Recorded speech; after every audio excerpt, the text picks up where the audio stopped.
You're tuned into RJ Debate, where ancient shadows crash into modern offices. Tonight's question: should we bring SEMAR'S-style love-soaked truth-telling into our organizations and online spaces, or is that just beautiful nonsense that'll get people steamrolled?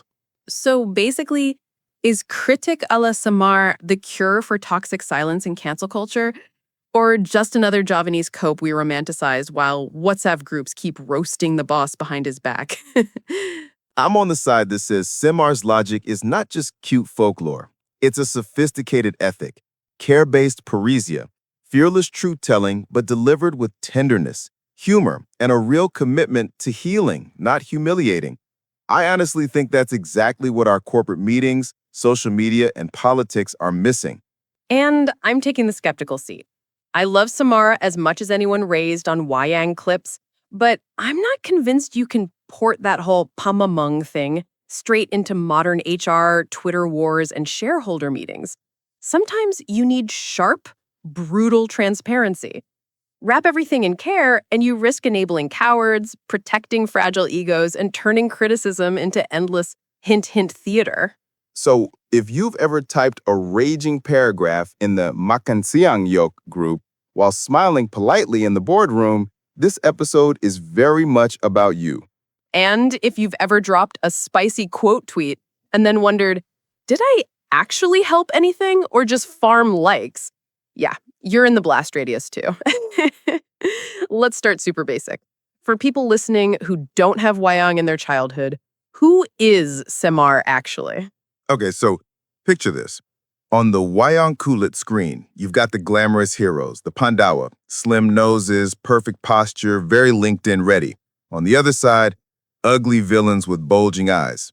Semar breaks the entire aesthetic. He's short, round, has droopy eyes like he's been crying forever but he's laughing, gender ambiguous, and walks with a weird shuffle.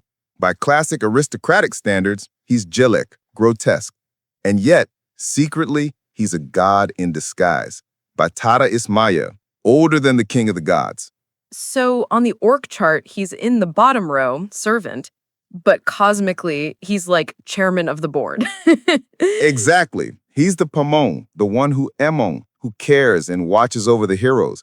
He calls kings Nak or Den, kid, which is insane in a feudal setting.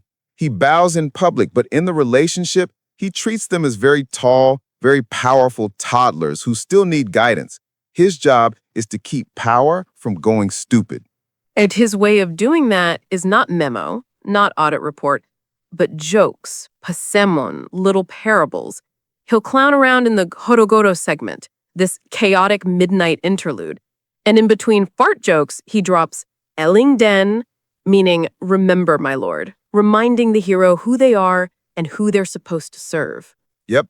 He practices something that looks a bit like Foucault's Parrhesia, courageous truth-telling, but fused with ethics of care, Gilligan-style care ethics, not Kantian cold justice. Semar doesn't speak truth to power to flex or destroy. He speaks to heal the very person he's calling out. And your claim is that this is the prototype we need in the 21st century offices and social media. Exactly. Right now, we oscillate between two trash options: fake harmony, eu pakeu, ABS, asal bapak senang, or public execution, call out, cancel, drag. Semar is a third option. I'll still hit you with the truth, but I'll do it in a way that protects your dignity and our relationship so the system actually heals instead of just bleeding on the floor. Or, alternative reading, Samar works because he's a magical god in a puppet cosmos. Put that same style into, say, a banking compliance meeting in Sudirman, and you get the clown in HR no one listens to. That's what we're here to fight about.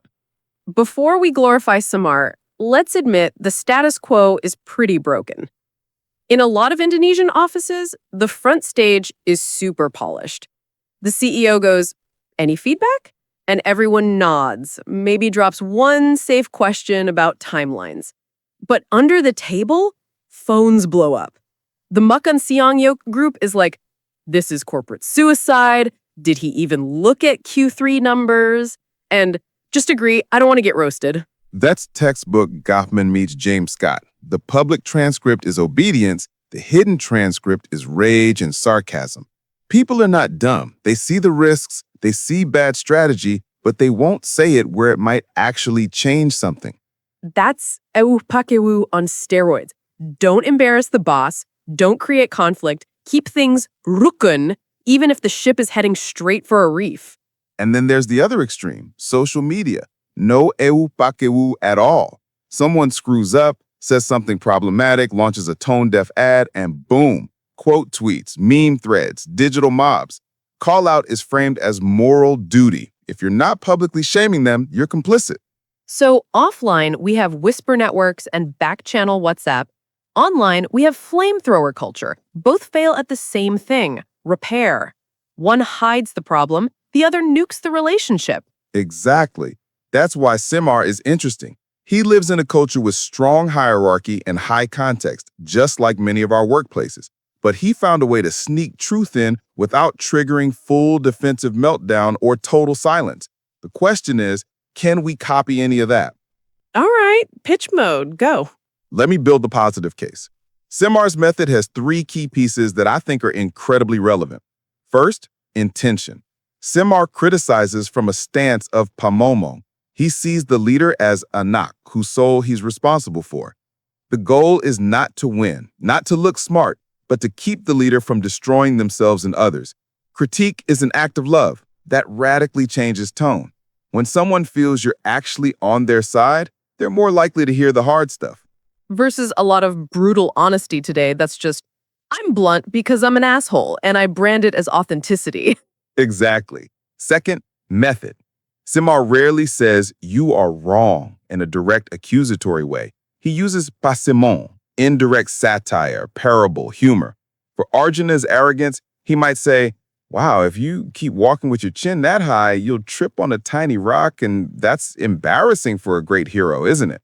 The message lands. You're getting cocky and blind, but ego isn't smashed on live TV. It's like the Javanese version of radical candor, except more story, less bullet points. Third, container. He uses goro-goro, the carnivalesque space where hierarchy loosens. Think of it as sanctioned roast hour. The king knows this is where jesters speak more freely. Laughter builds psychological safety.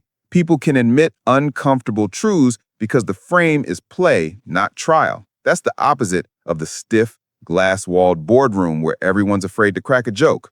So you're saying if we bring that combo, loving intent, indirect but sharp storytelling, and safe ritual spaces into how we do feedback, we might get more honesty with less blood. Exactly. Take performance reviews. Instead of "you're underperforming, fix your attitude," a summer mode manager might say, "You're like a carice made of meteorite, good material, but right now it's not properly tempered. Let's work on the tempering because it's a waste if you stay like this." Same truth, needs growth, but framed as potential and shared project, not character assassination. That's cute. I still see some problems, but I get the appeal. Here's my worry. Care-based Parrhesia sounds great in theory, but in practice, a lot of people already hide behind culture and rasa to avoid difficult conversations. I don't want to hurt his feelings. Nanti dia malu, saya jaga kerukunan. That's just eu pakewu with extra philosophy. True, there is a risk of weaponized softness. And remember, Samar works because the entire universe acknowledges his authority. The heroes know he's actually a god. He has zero career ambition and can't be fired. Your average staffer in a fintech does not have that position. If they start talking in parables to the CEO, at best they get ignored, at worst they get labeled not straightforward or unclear. But that's more about implementation than principle, no? Let's talk power.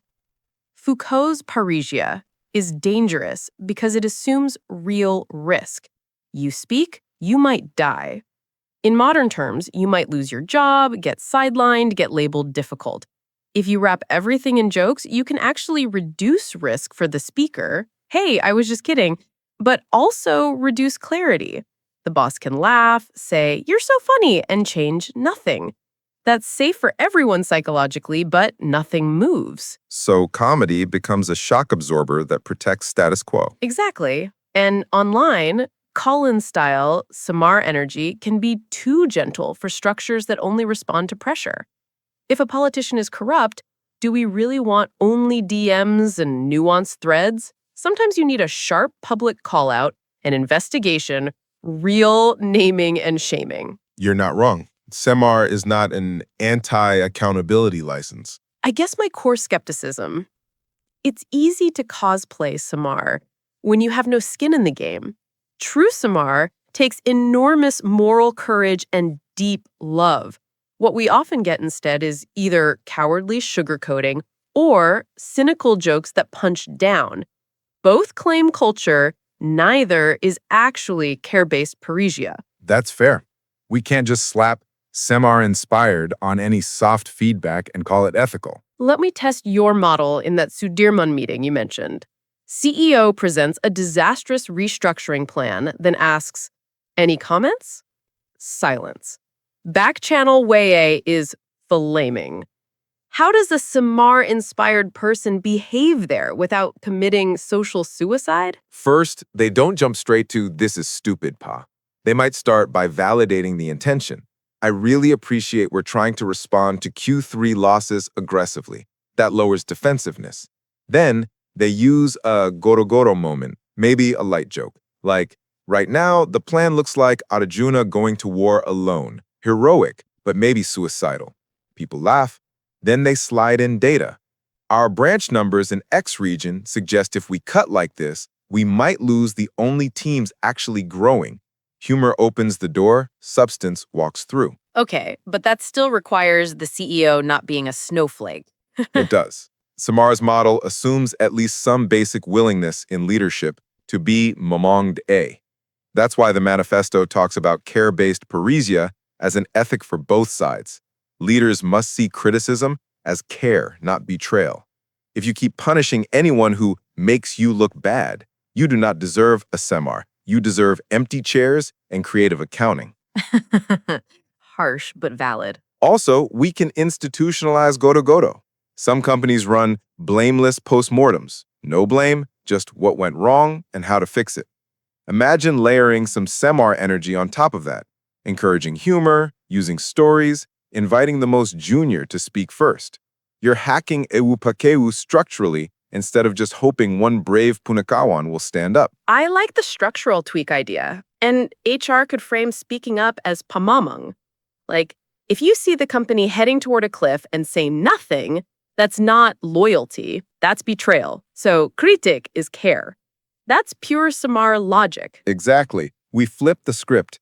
Ewupakeu doesn't mean don't disturb the boss. It means choose your words with rasa so the boss can actually grow. Okay, I'll admit, in that meeting scenario, a Samar-style approach is probably more effective than either dead silence or going full Twitter thread in front of everybody. My turn to grill you. You defended sharp callouts earlier.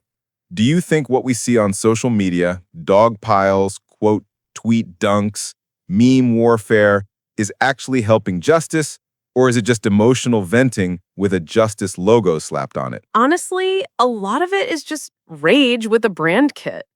There are important exposés that only got traction because people went loud.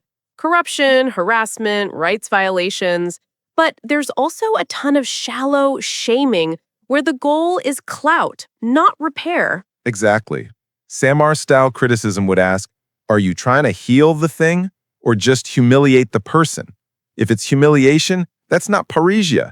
That's cruelty with good PR. So what does a digital Samar look like in your head? Maybe something like Gustor style, but on timelines.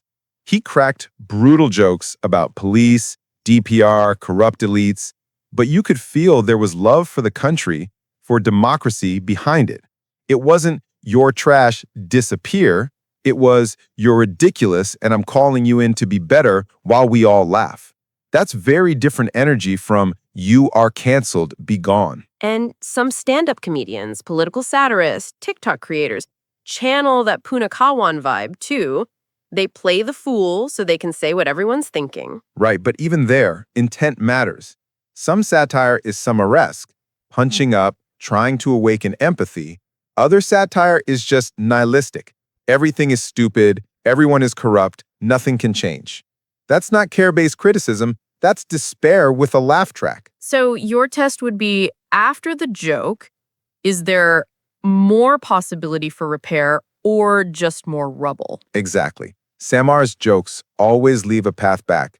Eling is an invitation, not a death sentence. And online, maybe that looks like, yes, call out the harm, but also signal what accountability would look like and leave some room for the person to re-enter the community if they change. Less exile forever, more like, we're angry, but we'll watch what you do next. That's closer to call-in ethics people are talking about. See? You're more SEMAR than you admit. Don't tell my timeline. Okay, one thing we haven't touched. Samar isn't endlessly patient in the stories. There's Samar Gugat, where he actually sues the gods, right? Yeah, and that's important. In that play, Arjuna gets ashamed of SEMAR'S ugly form and wants to cut his hair, basically humiliate him to fit palace aesthetics. That's when SEMAR drops the clown mask. He stops joking, reveals his divine form, and calls out the entire cosmic order. It's not gentle anymore. It's full-on confrontation. So even within the myth, care-based Parrhesia has a red line. If power starts attacking dignity itself, cutting the kunshang of the people, so to speak, Samar shifts mode. Exactly. That's the warning label leaders should take seriously. If you shame your critics, crush your Pamong figures, ridicule the very people trying to help you not be a tyrant, you don't get jokes anymore. You get revolt. And that tracks with history, where gentle criticism is consistently punished. People stop trying to heal the system and start trying to burn it down. Which is why SEMAR'S logic is not about never be harsh. It's about sequence. Start with care, humor, invitation. Move to sharper confrontation only when the other side refuses every softer path. So in modern terms, don't jump straight to cancel if the person hasn't even been given a chance to hear and change. But also don't stay in endless polite dialogue when you're dealing with someone who's actively abusing power and laughing at your softness. Exactly. SEMAR is merciful, not naive. All right, time to land this. Let me give my closing position. I think Samar is a powerful mirror. He shows us what's missing in both corporate and digital culture: humor that heals instead of humiliates, criticism rooted in love instead of ego, the courage to speak up without turning every disagreement into war. That's beautiful, and I do think we should learn from it. But I'm still skeptical of Samar washing everything. If we use his name to excuse our own conflict avoidance, I'm just being Javanese, I must be subtle. We're not practicing care-based Parrhesia, we're just being scared. If we hide behind jokes that never disrupt decisions, we become court jesters who entertain the king while the kingdom burns. So my stance, yes to Samar as an inspiration, no to Samar as a comfy excuse. Bring his heart, his humor, his Pamong vibe, but pair it with some modern Foucault-style backbone and real accountability. Otherwise, it's just mythology as sedation. My turn. For me, the core of this whole SEMAR discussion is simple. We don't just have a truth problem, we have a how to hold truth problem. We know a lot of things are wrong at work, online, and politics, but our ways of responding are either silence that rots us from the inside or explosions that tear relationships apart. SEMAR offers a third grammar, truth that arrives in jokes, so your nervous system doesn't slam the door. Criticism that says, knock first, my child, before it says you're off track. Humor that pulls the mighty back down to earth, not to crush them, but to remind them they're human and can still change. Is that easy to do in real offices and messy online fights? Hell no. It requires maturity on both sides, critics who genuinely care, and leaders who are willing to be mamonged and sometimes laughed at without immediately reaching for the block button or the HR handbook. But I don't think the alternative, endless call-out rage and ABS-style silence, is working out great for us either. So I'd rather we experiment with SEMAR energy. In meetings, one person brave enough to crack the honest joke that exposes the elephant in the room. In politics, satire that loves the people more than it loves viral outrage. On social media, critique that describes the harm clearly but also leaves a path back for those willing to repair. If we do that, even imperfectly, we're already closer to care-based Parrhesia than the world of glass walls and burner accounts we're stuck in now. So your invitation is basically less Arjuna in the mirror, more Samar in the room. Exactly. Let the divine jester with bad knees and a big belly sit in our boardrooms and comment sections, at least in spirit. This was RJ Debate, 2 takes, 1 very old clown, and a lot of complicated feelings about criticism. RJ Debate signing off. Drop your verdict in the comments. Do we need more Samar-style loving truth tellers in our lives? Or do you think that's just another nice story we tell to avoid being brutally honest?